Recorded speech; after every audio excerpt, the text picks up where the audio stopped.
More pressure on Swindon boss Danny Wilson, who says squandered chances helped Carlisle to a first ever win at the county ground. Jonathan Obika, an early culprit, guilty as charged in front of goal. But if you're going to lose a game, then do so to one of the goals of the season. James Berrett is making a real name for himself at Carlisle after being released by Huddersfield. He won the game on 29 minutes with this net buster for his 7th of the season. There were chances aplenty for the Robins in the second half too, and Obika was denied late on by the impressive keeper Adam Collin to leave Swindon in the drop zone after 10 league games without a win. Swindon fans, when they look at the table now with them in the bottom four, must go back to that playoff final when Charlie Austin was clean through against Millwall and the ball bobbled.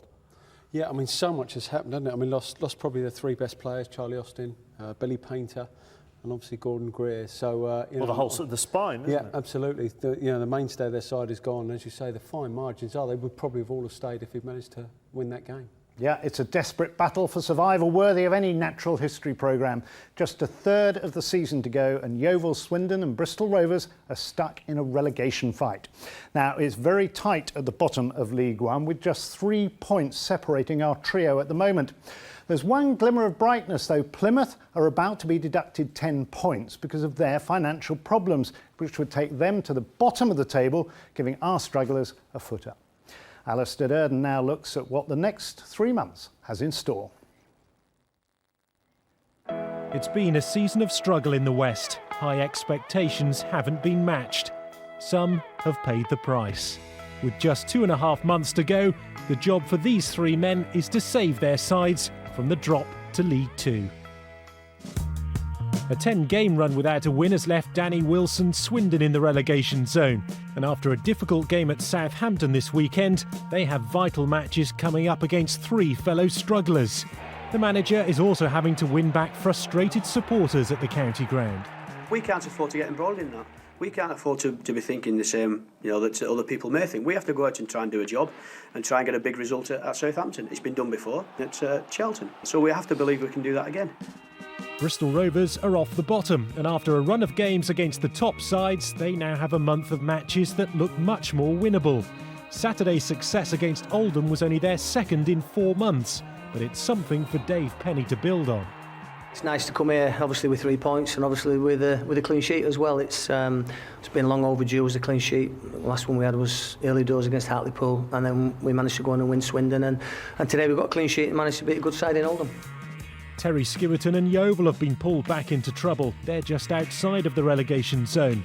And the next month looks a tricky one, with games against 3 of the top 5 in the division.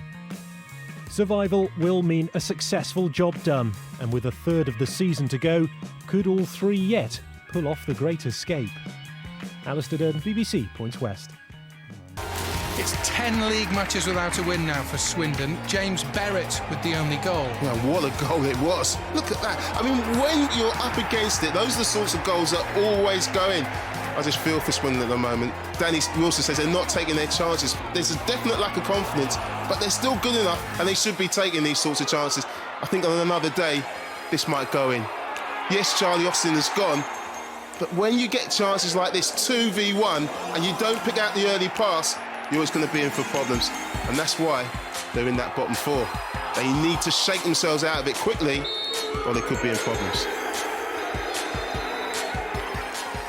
Interesting there, just as you were finishing off, Leroy, the booing you could hear at Swindon. Yeah, I mean, it's unfortunate. I mean, high expectations at that club now. They've got to understand, from being in the playoffs last year, they've lost some very good players. It's a tough time. They've got to get behind the players. I know it's tough, but that's what they need. Everybody stick together. They're good enough to get through. They just need to take their chances. Does that affect the players, Graham, when you hear... I mean, we saw Rooney in the World Cup famously, didn't we, when the England fans booed him? It must do. Of course it does. People think you operate in this little bubble because you're professional and you get your professional head on.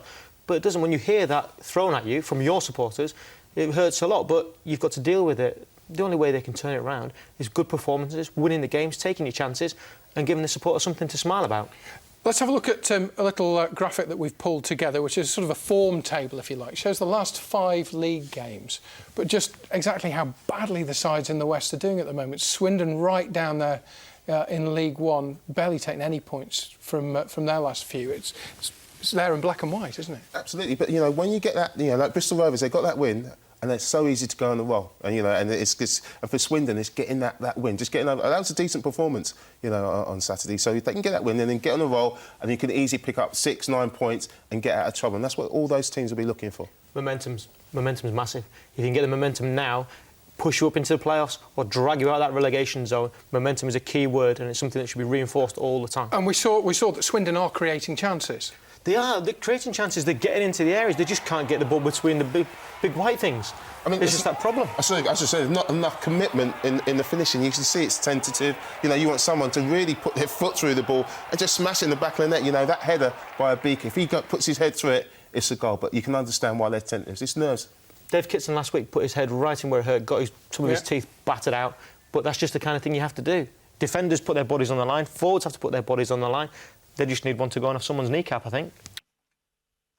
This time last season, Swindon had 28 points more and were 5th.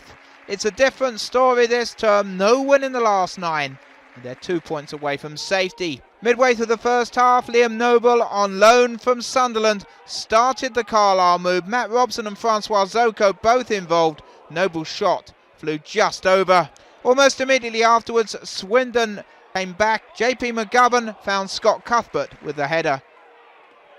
McGovern also put in Jonathan Obika on loan from Spurs. A great position for him, his effort just wide. But as the half hour approached, Lubo Mikalik won it. It broke kindly for James Berrett. He let fly from range. This was his 7th league goal of the season, but only the 3rd away goal Carlisle have managed in their last 7, but certainly one to wait for. Swindon hit back almost immediately. Jonathan Douglas in, but Matt Ritchie just couldn't deflect the header goalwards. But Swindon began the second half well. Douglas with a shot parried by Colin. Obika couldn't take advantage. And Ritchie then picked out Douglas, his header just over. And 4 minutes from the end, Ritchie in for Obika once more. Colin made the initial save. Noble with the clearance. A victory for Carlisle. Swindon still 2 points from safety, but they've now played 2 games more than Yeovil, immediately above them.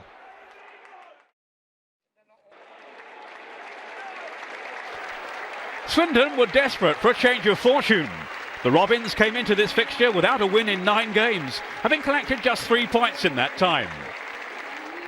Carlisle were boosted by their midweek win over Oldham, and it showed. A delightful move culminated in Liam Noble's first-time shot there. Swindon were searching for their first home win since early December, and they began to take control. Adam Collin denied Scott Cuthbert his 2nd goal in as many games.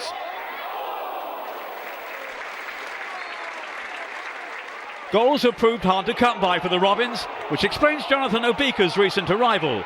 But the Tottenham loanee wasted a glorious chance to put town ahead.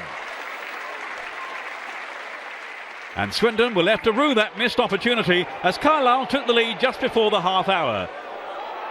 James Berrett has been making a real name for himself since being released by Huddersfield.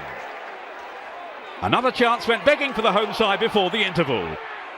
Jonathan Douglas picked out Matt Ritchie at the far post, but the former Portsmouth trainee somehow managed to miss the target. Douglas opted to go it alone soon after the restart. Obika wasn't able to convert the rebound, and Carlisle held on to their slender lead. The hosts created one last opportunity to pull level. Obika ignored Simon Ferry in the centre, but saw his drive parried by Colin. The danger was eventually cleared as Carlisle secured their first ever victory away to Swindon.